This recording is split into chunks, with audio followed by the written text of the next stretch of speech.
എന്തിനാണ് ഈ ബലൂണൊക്കെ വാരിക്കൂട്ടി ഇട്ടിരിക്കുന്നത് നിങ്ങൾ ആലോചിക്കുന്നുണ്ടോ? ഇന്ന് ഞങ്ങളുടെ കല്യാണിക്കുട്ടിയുടെ ബർത്ത്ഡേ ആണ്.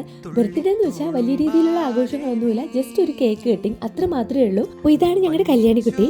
ഇന്നത്തെ ദിവസം ലീവ് എടുത്ത് നിന്ന് അവൾ സ്കൂളിൽ നിന്ന് വരുമ്പോൾ അവൾക്ക് ഒരു ഗ്ലാസ് പായസം കൊടുക്കണമെന്നൊക്കെ വിചാരിച്ചതായിരുന്നു. പക്ഷേ ഞങ്ങളുടെ രണ്ടുപേരുടെയും തിരക്ക് കാരണം രണ്ടുപേർക്കും ലീവ് പോരാത്തതിന് ഞാൻ വൈകിട്ട് ഓഫീസിൽ നിന്ന് വന്നപ്പോഴേക്കും അമ്മയ്ക്ക് ചെറിയ പനിയും ഷിവറിംഗ് ഒക്കെ ഉണ്ടായിരുന്നു. ഈ ഡയാലിസിസ് ഒക്കെ ചെയ്യുന്ന കാരണം അമ്മയ്ക്ക് അതിൻ്റെ എന്തെങ്കിലും ഇൻഫെക്ഷൻ ആയിരിക്കും എന്ന് കരുതി അന്നുടനെ അമ്മയെ ഒന്ന് ഹോസ്പിറ്റലിൽ കാണിക്കാനായിട്ട് പോയി. ബർത്ത്ഡേക്ക് പുറത്തുനിന്ന് നമ്മൾ ആരെയും വിളിക്കുന്നില്ല.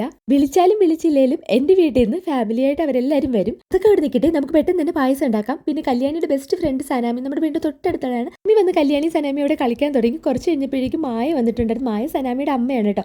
മായ ബർത്ത്ഡേക്ക് വന്നൊന്നുമല്ല, വെറുതെ വന്നതാണ്. അങ്ങനെ ഞാൻ പായസം ഉണ്ടാക്കുന്നുണ്ട്, എൻ്റെ കൂടെ കൂടിയതാണ്. പായസം പ്രിപ്പറേഷൻ കഴിഞ്ഞപ്പോഴേക്കും വീട്ടിൽ നിന്ന് എല്ലാവരും വന്നിട്ടുണ്ടായിരുന്നു. പ്രതീക്ഷിക്കാതെ വിഷ്ണുവിൻ്റെ വല്യമ്മയും ചേച്ചിയും ചേട്ടനും ഫാമിലി എല്ലാവരും വന്നേ. എല്ലാവരും എത്തിയപ്പോൾ കല്യാണിക്കുട്ടി ഭയങ്കര ഹാപ്പിയായി. ഞങ്ങളും ഇവിടെയൊക്കെ എടുത്ത് ചെറിയ രീതിയിൽ അവിടെ ഒന്ന് ഡെക്കറേറ്റ് ചെയ്തെടുത്തു. വലിയ രീതിയിലൊന്നുമില്ല, ചെറുതായിട്ട് ലളിതമായിട്ട്. ഞാനിയുടെ ബർത്ത്ഡേ ഡിസംബർ 10-നാണ്. ഇതിപ്പോൾ ഡിസംബർ 10-ന് എടുത്ത വീഡിയോ ആണ് കേട്ടോ.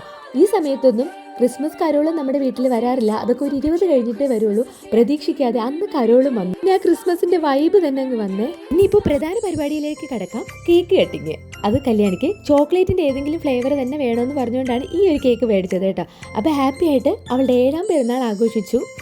മീറ്റിംഗ് കഴിഞ്ഞാൽ പിന്നെ അടുത്തത് ഫുഡ് അടിയാണല്ലോ. നമ്മൾ വീട്ടിൽ ഫുഡൊന്നും പ്രിപ്പയർ ചെയ്തിട്ടില്ല, ഓർഡർ ചെയ്തിട്ടും ഇല്ലായിരുന്നു. നമ്മൾ പോയി കഴിക്കാമെന്ന് വിചാരിച്ചു. നമ്മൾ എന്നും പോകുന്ന നെല്ലനാട് റെസ്റ്റോറൻറ്റിലാണ് വന്നത്. ടേസ്റ്റ് ഓഫ് നെല്ലനാട്, വെഞ്ഞാറമൂടുള്ള. ആകുമ്പോൾ പിള്ളേർക്ക് ബോറടിക്കത്തില്ല. ചെറിയൊരു പാർക്ക് സെറ്റപ്പ് ഒക്കെ ഉണ്ട്. അവരവിടെ കളിക്കും ചിരിക്കുകയൊക്കെ ചെയ്യും. നമുക്കും റെസ്റ്റോറൻറ്റ് അകത്ത് കയറാതെ പുറത്ത് ഔട്ട് സൈഡിൽ ഇരിക്കാനൊക്കെ ഒരു സൗകര്യമുണ്ട്.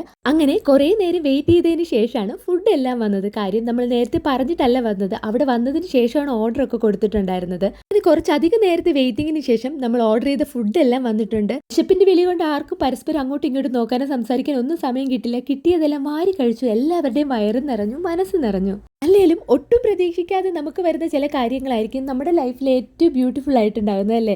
ഇന്നത്തെ ഒരു ദിവസവും നമുക്ക് അതുപോലെയായിരുന്നു. പ്രതീക്ഷിക്കാതെ എല്ലാവരും ഒരുമിച്ച് വന്നതും പുറത്തു പോയതും ഫുഡ് കഴിച്ചതും അതുപോലെ വീട്ടിനകത്തുള്ള ആഘോഷമാണെങ്കിലൊക്കെ അടിപൊളിയായിരുന്നു. ഫുഡ് കഴിച്ച് കഴിയുമ്പോൾ ഇതുപോലെ എന്തെങ്കിലും ഒന്ന് ഉള്ളിലോട്ട് പോയാലല്ലേ അതിനൊരു പൂർണ്ണത വരുള്ളൂ. അങ്ങനെ നമ്മളൊക്കെ ഓരോ ജ്യൂസും ലൈമും ഒക്കെ പറഞ്ഞു. വല്യമ്മയ്ക്ക് കട്ടൻ മതിയെന്ന് പറഞ്ഞു. ഇവിടെ പപ്പയ്ക്കും അമ്മയ്ക്കും ചായയും മതിയെന്ന് പറഞ്ഞു. ഏകദേശം 11 മണിയോടുകൂടി ഇന്നത്തെ ബർത്ത്ഡേ പരിപാടികളൊക്കെ ഇവിടെ സമാപിച്ചിരിക്കുകയാണ്.